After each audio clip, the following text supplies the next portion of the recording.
doctors told you to let your 12-day-old baby die because he was born with what essentially was half a heart. In an inspiring new memoir called Incompatible with Nature, author Tracy Frank Meyer chronicles her story of a mother's undying love and refusing to give up when all hope had seemingly been lost. Here with us now is Tracy Frank Meyer. It is great to have you here and wonderful to meet you. Thank you so much for having me. I loved this book. I loved the way you attacked the system for your child. Such a testament to a mother's love. Tell us about that initial diagnosis. Well, it was shocking because my pregnancy had been totally uneventful. I'd had all my regular checkups. The doctor always assured my husband and me that our baby was fine, that I was fine. I had no morning sickness, nothing. I even today have the electronic prenatal heart rate printout of Mark's heartbeat showing it was strong and steady and normal. So when I got this diagnosis, it threw me over the edge. I was shocked because it was so unexpected. And heterotaxy syndrome is considered to be one of the most rarest of the cardiac diseases. On the Heterotaxy Foundation, it says that for every 1 million babies born, 4 will have this disease. Wow. And it's essentially 2 of the 4 chambers of the heart develop. Well, is that right? And not exactly. With Mark, it is. Instead of his heart having 4 chambers, he has only 2. But heterotaxy syndrome varies. The heart disease that accompanies this disease varies. Can be different things. So Mark's condition was even more rare than the 4 in a million. Now, we should point out, Tracy married Helmut. Yes. Wonderful German man, was living in Germany. This is all going on with you not being completely fluent in German at that point. So trying to communicate, no German at all. Yeah. And you're trying to communicate with the doctors under this life and death situation. Yeah. Where did this phrase incompatible with nature come up?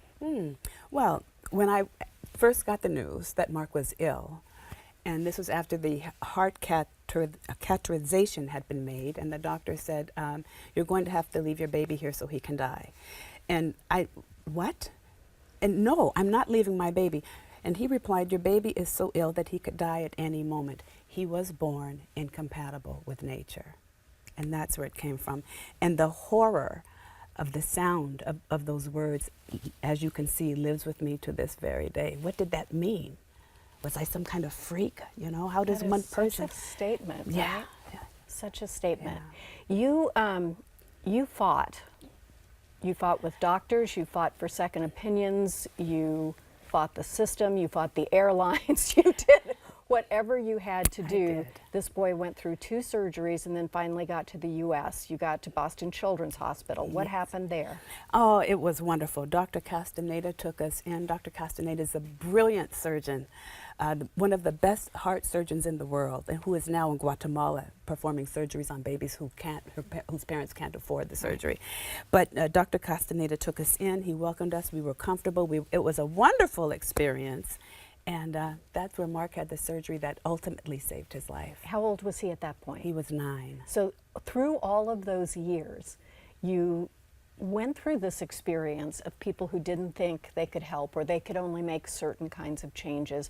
You were getting good medical care. It wasn't like it was, you know, the end of the moon where you were living. What gave you the faith to say, no, there's something more, I know there is, and not to give up? Well, because, you know, I think the worst thing to happen in life is to go through it stooped, with your head bent in shame, that you did not do your very best, that you didn't at least try. And I was dealing with a life and death situation. This was my baby, and dead is forever. And I just said, you're going to keep going through, because otherwise I couldn't live with myself. And there you went. Yeah. And so what were his symptoms? What was his life like before the surgery at 9? Okay, well, he had 2 palliative surgeries when 9 months apart when he was just a couple months old. And that lasted fine. You know, he couldn't be overly active in sports, but, you know, he was fine. And then the time came where I noticed he was getting more out of breath. And he was, I wasn't sure if he was becoming more cyanotic under his eyes and his fingernails, under his finger beds.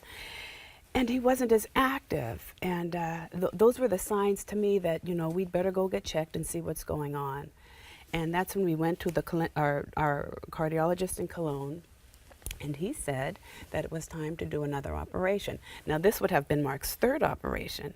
And so when I asked him, I said, okay, so what do you have planned? What kind of surgery do you intend to do? And his answer was, we won't know until we open him up. And that went way beyond the pale of my understanding. It was simply not acceptable. So I said, even while he was talking to me, my mind was gone figuring out my plan B. Your next step. Yeah, exactly right. Yeah, so that's When what you happened. got to Boston and Dr. Castaneda, who was not only an angel for you, but you describe in the book how everyone around, before you even met him, said, oh, thank goodness you've gotten to Dr. Castaneda. Everybody loved this guy. And he took such wonderful care of your boy, who still had, even after the surgery, difficulties. And finally, kind of, you could see your child's fight, your fight coming to fruition. When was that moment that you knew you'd rounded the corner, this boy was going to be okay? It was after his surgery. That's a very good question. And I think I was eating a tuna fish sandwich on the hospital This is grounds. what I'm thinking of, yes. Yeah. And I was looking at Mark walk, and he wasn't out of breath. And it was just like eating this tuna sandwich, and I love tuna with mayonnaise. And I was eating this mayonnaise tuna fish sandwich, and I was looking at my son, and he wasn't out of breath. And I just thought, this is heaven. This is what I wanted. Yeah. This is all I wanted. Exactly. And he came at that point and was able to run to you, right? Or run to his dad? Yes. You know, after I finished this tuna fish sandwich. This must have been a really great sandwich. It was a great sandwich with potato chips. We went back to Helmut and I went to my husband at the time. We went to Mark's room, and he said, Tracy, just stand there. He said, I'll be right back. And he went to the end of the hallway, and he said, bring Mark to the hallway. And I thought, well, why? And he said, just do it. So I brought Mark to the hallway, and Helmut looked at Mark, and he said, Mark, run to Papa.